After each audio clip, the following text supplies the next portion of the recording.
హరి ఓం శ్రీ గురుభ్యో నమః.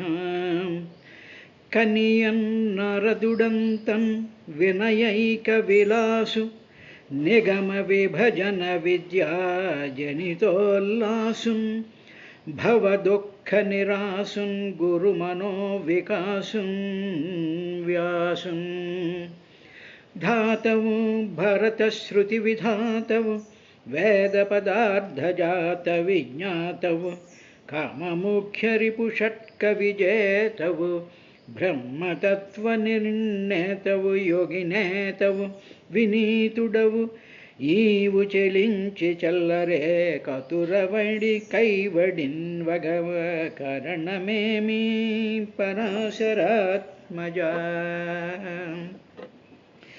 తన చేతి వల్లకి తంత్రస్వనంబున సతత నారాయణ శబ్దమొప్ప ఆనన సంభూత హరిగీతరవ సుధాధారల యోగీంద్రతతులు సొక్క కపిల జటాభార కాంతిపుంజంబులు దిశలు ప్రభాత దిథితి వహింప తనులగ్న తులసికా దామగంధంబులు గగనాంతరళంబు కప్పి కొనగ వచ్చె మింట నుండి వసవీనందను కడకు మాటలాడ కడకతోడ భద్ర విమల కీర్తి పారగుడు ఆరూఢ నయన విశారదుండు నరదుండు. వ్యాసం వసిష్ఠనప్తారం శక్తేః పౌత్రమకల్మషం పరాశరాత్మజం వందే సుఖతాతం తపోనిధిం. వ్యాసాయ విష్ణురూపాయ వ్యాసరూపాయ విష్ణవే నమో వై బ్రహ్మనిధయే వాసిష్ఠాయ నమో నమః. కృష్ణద్వైపాయనం వ్యాసం సర్వలోకహితే రతం వేదాబ్జభాస్కరం వందే శమాదినిలయం మునిం. వేదవ్యాసం స్వాత్మరూపం సత్యసంధం పరాయణం శాంతం జితేంద్రియక్రోధం సశిష్యం ప్రణమామ్యహం. అచతుర్వదనో బ్రహ్మా ద్విబాహురపరో హరిః అఫాలలోచనః శంభుః భగవాన్ బాదరాయణః. శంకరం శంకరాచార్యం కేశవం బాదరాయణం సూత్రభాష్యకృతౌ వందే భగవంతౌ పునః పునః. బ్రహ్మసూత్రకృతే తస్మై వేదవ్యాసాయ వేధసే జ్ఞానశక్త్యావతారాయ నమో భగవతో హరేః. వ్యాసః సమస్తధర్మాణాం వక్తా మునివరేడితః చిరంజీవి దీర్ఘమాయుర్దదాతు జటిలో మమ. ప్రజ్ఞాబలేన తపసా చతుర్వేద విభాజకః కృష్ణద్వైపాయనో యశ్చ తస్మై శ్రీగురవే నమః. జటాధరస్తపోనిష్టః శుద్ధయోగో జితేంద్రియః కృష్ణాజినధరః కృష్ణస్తస్మై శ్రీగురవే నమః. భారతస్య విధాతా చ ద్వితీయ ఇవ యో హరిః హరిభక్తిపరో యశ్చ తస్మై శ్రీగురవే నమః. జయతి పరాశరసూనుః సత్యవతీ హృదయనందనో వ్యాసః యస్యాస్య కమలగలితం భరతమమృతం జగత్పిబతి. వేదవిభాగవిధాత్రే విమలాయ బ్రహ్మణే నమో విశ్వదృశే. సకలధృతిహేతు సృజే సత్యవత్యభివ్యక్తిమతే. వేదాంతవాక్యకుసుమాని సమాని చారుజగ్రంథసూత్ర నిచయేన మనోహరేణ మోక్షాద్ధిలోకహితకామా కామనయా మునిర్యస్తం బాదరాయణం అహం ప్రణామి భక్త్యా. ఇతి శ్రీగురుస్తుతిః. హరి ఓం శ్రీ గురుభ్యో నమః. ఓ పరీక్షతు ఆ శాల్మల ద్వీపంలో ఆ బూరుగు చెట్టు మీద పక్షిరాజు అయినటువంటి వేదాలే రెక్కలుగా కలిగినటువంటి ఆ గరుత్మంతుడు శ్రీహరిని మంత్రస్వరూపం కింద ధ్యానిస్తూ ఉంటాడు, స్తోత్రం చేస్తూ ఉంటాడయ్యా. అక్కడ యజ్ఞబాహు అనేటువంటి ప్రియవ్రత కుమారుడు ఆ శాల్మల ద్వీపాన్ని 7 భాగాల కింద చేసి 7 కొడుకులకి కూడా ఆ భూములన్నీ ఇచ్చాడు. ఇచ్చిన తరువాత అవి ఆ 7 చిన్న చిన్న సబ్ కాంటినెంట్స్ 7 కూడా స్వరసము, శతశృంగము, వామదేవము, కుందము, ముకుందము, పుష్పవర్షము, సహస్రశృతి అనేటువంటి 7 పర్వత శ్రేణులలో ఆ భూభాగాలు విభజింపబడ్డాయి. వాటిల్లో అనుమతి, శనివాలి, సరస్వతి, కుహు, రజని, నందారాక అనేటువంటి 7 నదులు చాలా ప్రసిద్ధమైనటువంటి నదులు ఉన్నాయ్యా. ఆ శాల్మల వృక్షంలో గరుత్మంతుడు వేదస్వరూపుడైనటువంటి ఆ శ్రీహరిని మంత్రస్వరూపంగా కనిపిస్తూ ఉన్నాడు. ఆయన ధ్యానిస్తూ ఉన్నాడు అనేటువంటి విషయాన్ని ఒకటి మనం జాగ్రత్తగా ఆలోచన చేసినట్లయితే ఎలా ఉంటుంది అంటే, అంతకుముందు లక్షద్వీపంలో శ్రీహరి పరమాత్మను తేజోమండలంగా ఉండేటువంటి సూర్యమండలంగా ధ్యానం చేశారు అక్కడ ఉండేటువంటి ప్రజలు వాళ్ళందరూ. ఇక్కడికి వచ్చేటప్పటికి ఈ శాల్మల ద్వీపంలో వీళ్ళందరూ కూడా మంత్రస్వరూపం కింద చూస్తూ ఉంటారు. మామూలుగా మన లలితా సహస్రనామం చూసినట్లయితే మనకి దాంట్లో చాలా క్లియర్గా తెలుసు. మొట్టమొదట నామాలన్నింటిలోనూ కూడా అమ్మవారి యొక్క స్థూల రూపం కనిపిస్తూ ఉంటుంది. ఆ స్థూల రూపం అయిన తర్వాత అమ్మవారి యొక్క ఆ మంత్రస్వరూపం కనిపిస్తుంది. ఏమిటి అంటే శ్రీమద్వాగ్భవకూటైక ముఖపంకజ కంఠాదక్కటి పర్యంత మధ్యకూటస్వరూపిణి అని ఆ నామాలు ఉన్నాయి చూసారా, అది మంత్రస్వరూపాలన్నమాట. అంటే ఏమిటి? కా ఏ ఈ లా హ్రీం హ సా కా హా లా హ్రీం సా కా లా హ్రీం అనేటువంటి బీజాక్షరాలు 3 కూటముల కింద విభజించి ధ్యానం చేస్తూ ఉండేటువంటి సందర్భంలో ఈ సాధకుడికి అమ్మవారి యొక్క రూపం మంత్రస్వరూపం కింద కనిపిస్తుంది. అంటే ఏమిటి? మంత్రము అంటే శబ్దము అంటే బీజాక్షరాల్లో మహాశక్తి ఉంటుంది. అంటే శక్తి యొక్క చాలనాల్లాగా, శక్తి యొక్క ప్రభావంలాగా, వెలుగులులాగా అమ్మవారికి కనిపిస్తుంటుంది. అదే మామూలుగా మనం చూసే మనకి దేవాలయాల్లో కనిపించేటువంటివన్నీ కూడా స్థూల రూపంగా ఉండేటువంటి విగ్రహ రూపంలో కనిపిస్తాయి.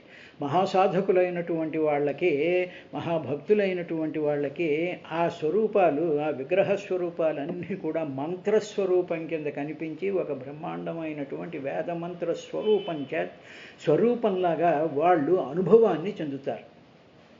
కొంత దూరం అయ్యేటప్పటికీ ఆ మంత్రస్వరూపంలో ఉండేటువంటి ఆ ఉచ్చారణ, ఆ మంత్రంలో ఉండేటువంటి శబ్ద తరంగాలన్నీ కూడా ఒక బ్రహ్మాండమైనటువంటి ఒక మౌన సముద్రంలాగా లోపలికి వెళ్ళిపోతూ ఉంటాయి. ఈ విధంగా భగవంతుడు అనేటువంటి వాడు ఇన్ని రకాలైనటువంటి రూపాల్లో కనిపిస్తూ ఉంటాడు. మనలాంటి మానవులందరికీ కూడా ఈ జగత్ ఏదైతే ఉందో, మనం చూస్తున్నటువంటి ఈ ప్రపంచం అంతా కూడా వస్తుజాలముల కింద కనిపిస్తూ ఉంటుంది. ఈ వస్తుజాలాల లోపల ఆత్మచైతన్య ప్రకాశంతో వెలుగుతూ పరమాత్మ ఉంటాడు. మనం అది చూడలేకపోతున్నాం. ఇప్పుడు అందుకనే సాధన చేసేటువంటి వాళ్ళు ఏం చేస్తూ ఉంటారంటే, మంత్రాన్ని వాళ్ళు ఎప్పుడైతే ఉపాసన చేస్తూ ఉంటారో వాళ్ళ శరీరం అంతా కూడా ఆ మంత్రం యొక్క ఉపాసన వల్ల, ఆ మంత్రంలో ఉండేటువంటి శక్తి వల్ల వాళ్ళ శరీరం అంతా కూడా బ్రహ్మాండమైనటువంటి వైబ్రేషన్స్ వచ్చి లోపల ఉండేటువంటి కుండలిని శక్తి అంతా కూడా మేల్కొని ఆ కుండలిలో ఉండేటువంటి ఆ తరంగాలు, ఆ శబ్ద తరంగాలు కానీ, ఆ మంత్ర తరంగాలు కానీ, ఆ తేజో తరంగాలు కానీ ఒళ్ళంతా నిండిపోయినప్పుడు ఆ సాధకుడు యొక్క శరీరం మంత్రస్వరూపంగా కనిపిస్తూ ఉంటుంది. కాబట్టి ఈ విధమైనటువంటి ఆ సాధనలు ఆ శాల్మల ద్వీపంలో వాళ్ళు చేసేవారయ్యా అని చెప్తూ, అక్కడ ప్రజలు ఎన్ని రకాలుగా విభజింపబడ్డారు, ఏమిటి వాళ్ళు చేసేటువంటి, వాళ్ళు దేనిని వాళ్ళు ఆరాధన చేస్తూ ఉండారనేటువంటి విషయాన్ని చెప్తూ, తద్వర్ష పురుషాశ్రుతధర వీర్యధర వసుంధరేషంధర సంజ్ఞా భగవంతం వేదమయం సోమమాత్మానం వేదేన యజంతే అన్నాడు. అక్కడ ఆ వర్షంలో, అంటే ఆ శాల్మల వర్షం అంటే కంట్రీ అన్నమాట. ఆ శాల్మల వర్షంలో ఆ ద్వీపంలో శృతధరులు, వీర్యధరులు, వసుంధరులు, యశంధరులు అనేటువంటి పేర్లతో 4 వర్ణముల వాళ్ళు జనులుంటారు. ఇప్పుడు జాగ్రత్తగా మనం గమనించినట్లయితే మనకి భగవద్గీతలో ఏం చెప్పాడు? చాతుర్వర్ణం మయా సృష్టం గుణకర్మ విభాగశః అని అన్నాడు. అనేటప్పటికీ భారతవర్షం ఓన్లీ మన ఇండియాలోనేనా అండి ఈ 4 వర్ణాలు వాళ్ళు ఉన్నారంటే? అమెరికాలో ఉన్నారా, చైనాలో ఉన్నారా? అక్కడ ఎవరు లేరుగా. అంటే ఏమిటనమాట ఈ వర్ణములు అనేటువంటిది? ఏమిటి అంటే గుణకర్మ విభాగశః. వాళ్ళు చేసేటువంటి ఆయా జనులు చేసేటువంటి కార్యాల వల్ల, కర్మల వల్ల, వాళ్ళు ఆచరించేటువంటి జీవన విధానాలను బట్టి ఆ డెఫినెట్ ఒక ఆచరణను బట్టి, వాళ్ళు చేసేటువంటి వాళ్ళకు ఉండేటువంటి గుణాలను బట్టి, వాళ్ళు చేసేటువంటి కర్మల్ని బట్టి ఆ జనులను విభజిస్తూ ఉంటారు. ఉదాహరణ పోలీస్ యంత్రాంగం ఉందనుకోండి. పోలీసుల్లో ఏంటంటే కానిస్టేబుల్స్ ఉంటారు, ఏదో సర్కిల్ ఇన్స్పెక్టర్స్ ఉంటారు, ఇంకొకళ్ళు ఉంటారు. అంటే ఏమిటి? ఆ డిపార్ట్మెంట్లో వాళ్ళ చేసే పనులను బట్టి, వాళ్ళ యొక్క గుణాలను బట్టి, వాళ్ళ యొక్క స్టేటస్ని బట్టి ఆ విధమైనటువంటి విభాజము, ఆ డిఫరెన్సియేషన్, ఆ సెగ్రిగేషన్, ఆ డిపార్ట్మెంటలైజేషన్ అనేటువంటిది సృష్టిలో ఉంటుంది. అదేవిధంగా మనం చెట్లు కూడా చూసామనుకోండి. అన్ని చెట్లు అనేక రకాల వందల వేల రకాలైనటువంటి చెట్లు ఉన్నాయి. ఆ వివిధంగా పృథక్గా కనిపించడం అనేటువంటిది గుణకర్మ విభాగశః చేశాడు. కానీ ఇదేదో క్యాస్ట్ ఫీలింగు, ఎవరినో తిట్టడానికి కొట్టడానికి కాదు. ఇది కాదు చేస్తా. భారతవర్షంలో ఈ విధమైనటువంటి జనులుంటే శాల్మల ద్వీపంలో అక్కడ ఉండేటువంటి జనుల్ని 4 కేటగిరీస్ చేశారయ్యా. వాళ్ళు శృతధర, వీర్యధర, వసుంధర, ఇషంధర సంజ్ఞ అంటే ఆ విధమైనటువంటి పేర్లు కలిగినటువంటి వాళ్ళు ఏం చేస్తూ ఉంటారు? శాల్మల వర్షంలో అయితే మంత్రస్వరూపమైనటువంటి శ్రీహరిని మంత్రస్వరూపంగా వాళ్ళు ఆ స్థుతులు చేస్తూ ఉంటారు. ఇక్కడ ఈ శృతధరులు, వీర్యధరులు, వసుంధరులు, ఇషంధరులు అనేటువంటి ఈ 4 వర్ణములు వాళ్ళు కూడా వేదస్వరూపుడైనటువంటి చంద్రుణ్ణి వేద మంత్రాలతో ఆత్మరూపుడిగా ధ్యానిస్తూ ఉంటారు, ఆరాధిస్తూ ఉంటారట వాళ్ళు. ఏమిటంటే భగవంతం వేదమయం సోమం ఆత్మానం వేదేన యజంతే. ఎవరు? వీళ్ళు శృతధరులు, వీర్యధరులు, వసుంధరులు, ఇషంధరులు అనేటువంటి వాళ్ళు. ఈ పదాలకు అర్థాలు తీసుకుంటే చాలా లోతుగా ఉంటుంది. అవన్నీ ప్రస్తుతానికి మనం తర్వాత ఎప్పుడో చూసుకుందాం. ఇక్కడ వేదస్వరూపుడైనటువంటి చంద్రుడు. వేదము అనేటువంటిది ఏమిటి? వేదం అంటే సత్యం అని అర్థం అన్నమాట. వేదము అంటే భగవంతుడు అని అర్థం అన్నమాట. అంటే భగవంతం అంటే పూజనీయుడైనటువంటి వాడు. వేదమయం మొత్తం అంతా కూడా, ఆ స్వరూపం అంతా కూడా వేదమయం. అంటే సత్యం, జ్ఞానం, అనంతం బ్రహ్మ, ఛందస్సు, నిత్యశుద్ధ బుద్ధముక్త స్వభావమైనటువంటి ఒక బ్రహ్మాండమైనటువంటి జ్ఞాన సంపదను వేదము అంటారు. కాబట్టి ఆ వేదము పూజనీయము. భగవంతం వేదమయం. అటువంటి ఆ వేదమయుడైనటువంటి చంద్రుణ్ణి, చంద్రు భగవానుని వేదమంత్రాలతో వీళ్ళు ఆత్మరూపుడుగా చూస్తారు. ఇందాక దాంట్లో అక్కడేమో సూర్యుడిని చూశారు. ఎక్కడ? ఆ ముందు దాంట్లో చెప్పినటువంటి దాన్ని సూర్యభగవానుడి కింద చూశారు. తర్వాత ఏమో ప్లక్షద్వీపం దగ్గరికి వచ్చేటప్పటికి మంత్రస్వరూపం కింద చూశారు. ఈ శాల్మల ద్వీపంలోకి వచ్చేటప్పటికి చంద్రభగవానుణ్ణి, ఇక్కడ చంద్రుణ్ణి ఆత్మస్వరూపుడి కింద వేదమంత్రాలతో వాళ్ళు స్తుతి చేస్తూ ఉంటారయ్యా. చేస్తూ ఉండేటువంటి ఇది అంటే సూర్యచంద్రుల యొక్క ఆరాధనలు. అదేవిధంగా మంత్రస్వరూపమైనటువంటి శ్రీహరి యొక్క ఆరాధన చెయ్యడం అనేటువంటిది ఆయా ద్వీపాలలో ఆయా ప్రజలు ఆయా ఆ కాలాలలో వాళ్ళు అలా చేస్తూ ఉండేవారయ్యా అని చెప్పిన తర్వాత స్వగోభిః పితృదేవేభ్యో విభజన్ కృష్ణశుక్లయో ప్రజానాం సర్వాసాం రాజా అంధస్సోమోన ఆస్త్వితి అని చెప్పాడు. అంటే ఏమిటి? ఈ చంద్రుడు ఏం చేస్తూ ఉంటాడు అనేటువంటి విషయాన్ని చెప్తూ, కృష్ణ శుక్లపక్షాలు ఉంటాయిగా మనకి 15 రోజులు శుక్లపక్షం ఉంటుంది. అంటే పాడ్యము నుండి పౌర్ణమి వరకు కూడా చంద్రుడి యొక్క కళలు అలా పెరుగుతూ వస్తూ ఉండేటువంటి దాన్ని శుక్లపక్షం అంటారు. తర్వాత మళ్ళీ పౌర్ణమి నుండి అమావాస్య వరకు నెమ్మదిగా ఆ కళలు తగ్గుతూ ఉండేటువంటి దాన్ని కృష్ణపక్షం అంటారు. ఇది అందరికీ తెలిసిందే. ఇప్పుడు ఈ చంద్రుడు ఏం చేస్తూ ఉంటాడంటే తన కిరణాలతో ఈ శుక్ల కృష్ణ పక్షాలతో క్షీణిస్తూ వృద్ధి చెందేటువంటి ఆ చంద్రుడు ఏం చేస్తూ ఉంటాడంటే తన కిరణాల ద్వారా పితృదేవతలకి ఆహారాన్ని పంచి ఇస్తూ ఉంటాడట. అందువల్ల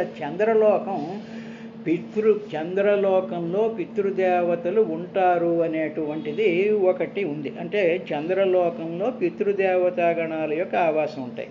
కాబట్టి ఆ పితృదేవతలకి అక్కడుండేటువంటి ఆ చంద్రభగవానుడు పితృదేవతా గణాలకి తన కిరణాల ద్వారా ఆహారాన్ని పంచి ఇస్తూ ఉంటాడు. మామూలుగా ఒక వెర్రీ కామెంట్ ఒకటి చేస్తుంటారు, ఏమండి తద్దినాలు పెడుతూ ఉంటారు కదా, ఇక్కడేవో పిండాలు పెడితే అక్కడ వాళ్ళకి అందుతుందా అంటారు. అంటే దాని అర్థం వాళ్ళకి ఆ కాన్సెప్ట్స్ లేకపోవడం మూలాన్ని వచ్చినటువంటివి ఇది. ఏమండి మనకి సూర్యకాంతిలో నుంచుంటే డి విటమిన్ ఎలా వస్తుందండి? సూర్యకాంతిలో నుంచునేటప్పటికీ మనకి సూర్యుడి యొక్క కాంతిలో డి విటమిన్ ఎలా వస్తుంది? సూర్యుడి యొక్క కాంతిలో డి విటమిన్ ఉందా? సూర్యుడి యొక్క కాంతి తరంగాలలో మన శరీరంలోకి వచ్చి ఆ కాంతి తరంగాలలో మన శరీరంలోకి ప్రవేశించిన తర్వాత శరీరంలో ఉండేటువంటి కెమికల్స్లో ఈ కాంతి తరంగాల్లో ఉండేటువంటి ఎనర్జీ మార్పులు చేసి డి విటమిన్ని ప్రొడ్యూస్ చేస్తూ ఉంటాయి. అదేవిధంగా సూర్యుడి యొక్క కాంతిలో పనిచేస్తూ ఉండేటువంటి సందర్భంలో అంటే ఏమిటి, సూర్యుడు ఎండలో పనిచేస్తాం అనుకోండి, చెమట పడుతుంది. ఎండలో నడుస్తుంటే చెమట పడుతుంది. ఎందుకు పడుతుందండి అంటే ఏమిటన్నమాట, ఎప్పుడైతే సూర్యుడి యొక్క ఆ వెలుగులో మనం ప్రయాణం చేస్తుంటామో పనులు చేస్తూ ఉంటామో శరీరంలో ఉండేటువంటి యూరియా, యూరిక్ యాసిడ్, ఈ రకరకాలైనటువంటి డిస్పోజబుల్ ఎలిమెంట్స్ అన్నీ కెమికల్స్ అన్నీ బయటికి పోతూ ఉంటాయి. ఇది సూర్యుడి వల్ల జరిగేటువంటిది. అదే మంచి చీకటి గదిలో మామూలుగా లైట్లు వేసేసుకుని రగ్గులు అవి కప్పేసుకుని ఏసీల్లో కూర్చుంటే మీకు చెమట పడి వస్తుందా? పడదు కదా. అందువల్ల సూర్యచంద్రుల యొక్క కిరణాలలో అంతర్లీనంగా ఎనర్జీ ప్యాకెట్స్ ఉంటాయి. అందువల్ల అటువంటివి ఆ చంద్రుడి యొక్క కిరణాల వల్ల పితృదేవతలకి ఆహారం అందిస్తూ ఉంటారు. అలాగే అగ్నిహోత్రంలో వేసినటువంటి, నదిలో వేసినటువంటివి, లేకపోతే ఆవుకి పెట్టినటువంటి ఆ పిండ ప్రదానాలు ఏవైతే ఉన్నాయో వాటి యొక్క సూక్ష్మమైనటువంటి రూపాలు అగ్నిస్వరూపంలో నుంచి బయటికి వెళ్ళినప్పుడు ఈ వాతావరణంలో ఉండేటువంటి ఆ కెమికల్స్, వాటికి సంబంధించినటువంటి శక్తులన్నీ కూడా ఆయా లోకాల్లో ఉండేటువంటి వాళ్ళకి అందిస్తూ ఉంటుంది అనేటువంటి విషయం మనకి అర్థం అవ్వాలి. కాబట్టి చంద్రుడు తర్వాత ఇలాగా ఆ చంద్ర భగవానుణ్ణి వీళ్ళు ఆరాధిస్తూ ఉండేవారయ్యా.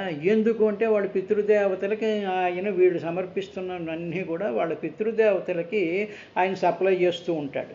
అంటే ఏమిటన్నమాట, పితృదేవతాగణాలకి మనం చేసేటువంటి పరిచర్యలు ఇవన్నీ ఏవైతే ఉన్నాయో చంద్రుడి ద్వారా మన పితృదేవతలకి అందుతూ ఉంటాయి. ఇది అక్కడ జరిగినటువంటి విశేషం. అయిన తర్వాత అక్కడ వాళ్ళు ఏం చేస్తుంటారంటే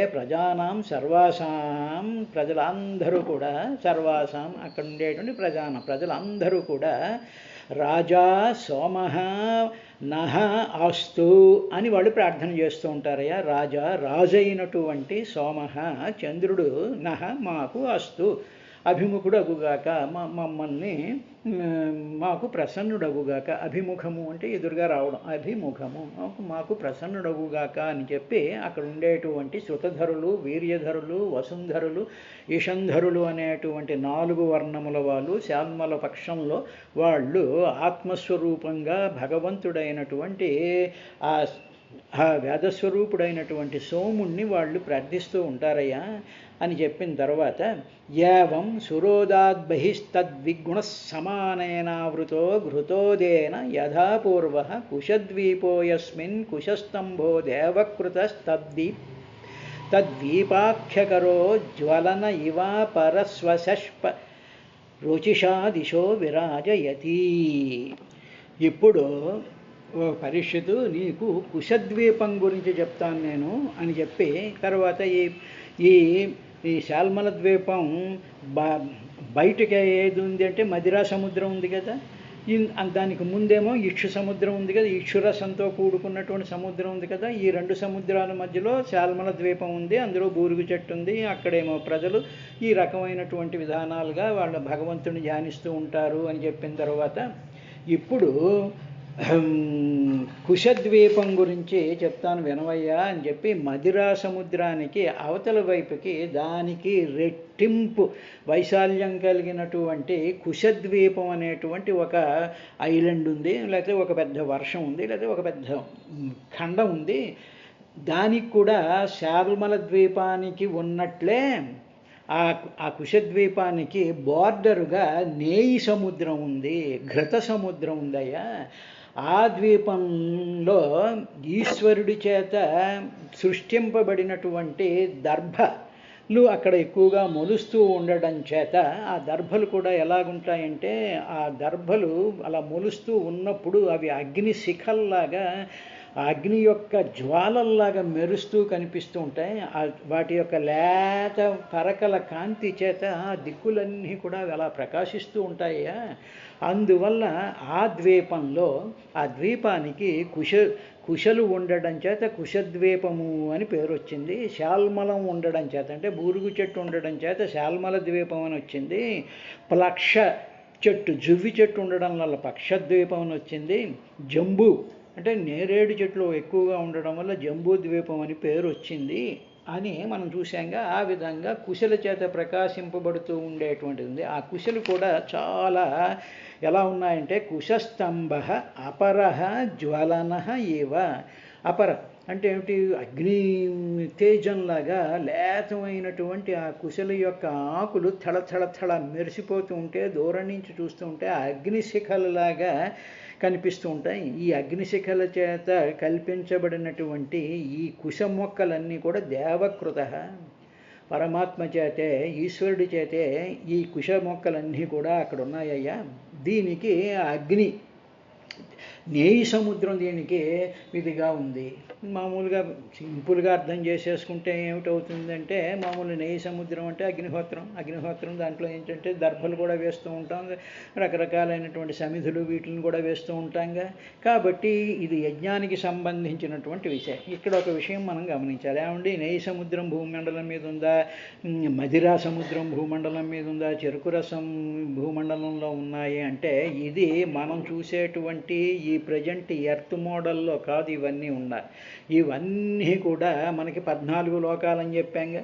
ఈ 14 లోకాలలోనూ ఒక్కొక్క లోకంలోనూ ఉండేటువంటి ఈ సముద్రాలన్నీ కూడా ఇటువంటి పదార్థాలతో కూడుకున్నటువంటివి ఇవన్నీ కూడా. కాబట్టి వీటిల్లో వేదంలో కూడా ఈ ఇక్షురసం అంటే ఏమిటి, ఘృతరసం అంటే ఏమిటి, తర్వాత మదిర అంటే ఏమిటి అనేటువంటి విషయాలని ఇవాళ చాలా సింబాలిక్గా చెప్పేటువంటి విశేషాలు ఇవన్నీ కూడా. ఇవన్నీ సాంకేతికంగా చెప్పేటువంటి విశేషాలు. అంతేగాని నెయ్యి అంటే నెయ్యి, దది అంటే దది, ఇలాగ మనకు అర్థం అవ్వడం కోసం అని చెప్పి ఆయా పేర్లతో అంతరిక్షంలో ఉండేటువంటి డిఫరెంట్ ద్వీపాలు, డిఫరెంట్ కాంటినెంట్స్, డిఫరెంట్ లోకాలకి సంబంధించినటువంటి విశేషాలని ఆయన చెప్తున్నాడు. ఒక్క భూమండలానికి సంబంధించింది జంబూ ద్వీపం, భారతవర్షం అది చెప్పాడు. తర్వాత అక్కడ ఏం జరిగింది, ఆ ద్వీపానికి మళ్ళీ ప్రియవ్రత మహారాజు ఉన్నాడు కదా. ఆ ప్రియవ్రత మహారాజు కొడుకు ఏం చేశాడంటే హిరణ్యరేతసుడు అనేటువంటి కొడుకున్నాడు ఆయనకి, ప్రియవ్రత మహారాజుకి. ఆయన ఆ ద్వీపానికి ప్రభువు. తద్వీపపతి ప్రయవ్రతో రాజన్ హిరణ్యరేతానామ స్వయం ద్వీపం సప్తభ్యశ్చ పుత్రోభ్యో యథాభాగం విభజ్య స్వయం తప ఆతిష్టత వసుదాన దృఢ రుచినాభిగుప్త స్తుత్యవ్రత వివిక్త వామదేవనాభ్య అని. ఓ రాజా పరీక్షితు, తద్వీపపతి ఆ కుశద్వీపానికి ప్రభు ఎవరు అంటే హిరణ్యరేతుడు అనేటువంటి పేరు కలిగినటువంటి ప్రియవ్రతుడి యొక్క కుమారుడైన ఆ ప్రియవ్రతుడు కుమారుడు తన ద్వీపంలో వసువు, వసుదానుడు, దృఢరుచి, నాభిగుప్తుడు, స్తుత్యవ్రతుడు, వివిక్తుడు, వామదేవుడు అనేటువంటి 7 కొడుకులు పుట్టారయ్యా అతనికి, హిరణ్యరేతుడికి. హిరణ్యరేతుడు ప్రియవ్రతుడి కుమారుడు. ఆ ప్రియవ్రతుడి యొక్క వీళ్ళు ఈ 7 కొడుకులు పుట్టారు వీళ్ళకి.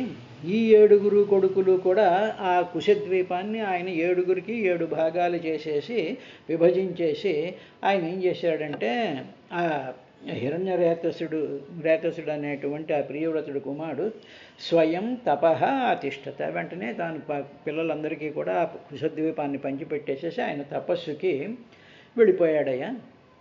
తరువాత ఆ కుశద్వీపంలో ఉండేటువంటి పర్వతాలు ఏమిటంటే తేషాం వర్షేషు సీమాగిరయో నద్యశ్చాభిజ్ఞాతా సప్తైవ చక్రశ్చతుశృంగ కపిలస్త్రికూటో దేవానీక ఊర్ధ్వరోమా ద్రవిణ ఇతి రసకుల్యా మధుకుల్యా మిత్రవిందా శృతివిందా దేవగర్భా ఘృతచ్యుత మంత్రమాలేతి అని చెప్పి ఆ 7 కొడుకులకి 7 భూభాగాలు అంటే ఆ కుశద్వీపాన్ని 7 పార్ట్స్ చేశాడుగా. ఒక్కొక్క పార్ట్లో కూడా చక్రము, చతుశృంగము, కపిలము, త్రికూటము, దేవానేకము, ఊర్ధ్వరోమము, ద్రవిణము అనేటువంటి 7 పర్వతాలు ఉన్నాయి. అంటే ఏమిటి? ఈ 7 పర్వత శ్రేణుల చేత కూడా ఆ కుశద్వీపం డివైడ్ చేయబడి అవి సరిహద్దులుగా ఉన్నాయి. ఆ పర్వతాలతో ఉన్నాయి. అటువంటి 7 పర్వత సీమలను కూడా అవన్నీ కూడా బైఫర్కేట్ చేసి వాటిని హద్దులు ఏర్పరిచాయి. ఆ 7 ఖండాల్లో కూడా రసకుల్య, మధుకుల్య, మిత్రవింద, శృతవింద, దేవగర్భ, ఘృతచ్యుత, మంత్రమాల అనేటువంటి 7 నదులు అక్కడ ప్రవహిస్తూ ఉన్నాయి. ఎంత మంచి బాగున్నాయి పేర్లు చూడండి. రసకుల్య, మధుకుల్య, మిత్రవింద, శృతవింద, దేవగర్భ, ఘృతచ్యుత, మంత్రమాల పేర్లు పెట్టుకుంటే ఇటువంటి పేర్లు పెట్టుకోవాలి. అంతేగాని మామూలుగా చూస్తూ ఉంటాను తమన్నా ఏదో ఇంకోటి ఏదో దాని పేరు తమన్నా ఏమిటి తమన్నా. ఇటువంటి పిచ్చి పేర్లు భాగవతం చేసినా పురాణాలు చూసినా అద్భుతమైనటువంటి పేర్లు అటు మగపిల్లలకు కానీ ఇటు ఆడపిల్లలకు కానీ ఎంతో మంత్రపూతంగా మంచి ప్రభావవంతమైనటువంటి పేర్లు ఇవన్నీ కూడా. ఆ నదులన్నీ కూడా అక్కడ ప్రవహిస్తూ ఉన్నాయ్యా. తర్వాత అందులో ఉండేటువంటి వాళ్ళు యాసాం పయోభి కుశద్వీపౌకశ కుశల కోవిదాభియుక్త కులక సంజ్ఞా భగవంతం జాతవేద స్వరూపిణం కర్మ కౌశలేన యజంతే. ఆ కుశద్వీపంలో 4 వర్ణాల వాళ్ళు ఉన్నారు. మళ్ళీ వాళ్ళు ఏమిటంటే కుశలురు, కోవిదులు, అభియుక్తులు, కులకులు అనేటువంటి వాళ్ళ పేర్లు. బ్రాహ్మణ, క్షత్రియ, వైశ్య, శూద్ర అనేటువంటి విధంగా కుశలురు, కోవిరులు, అభియుక్తులు, కులకులు అనేటువంటి పేర్లతో ఉన్నారు. వాళ్ళు అగ్ని రూపంలో ఉండేటువంటి భగవంతుని వాళ్ళు ఆరాధిస్తారన్నాడు. రేపటి కార్యక్రమంలో ఇంకా ఏం చెప్పారు అనేటువంటి విశేషాన్ని చూద్దాం.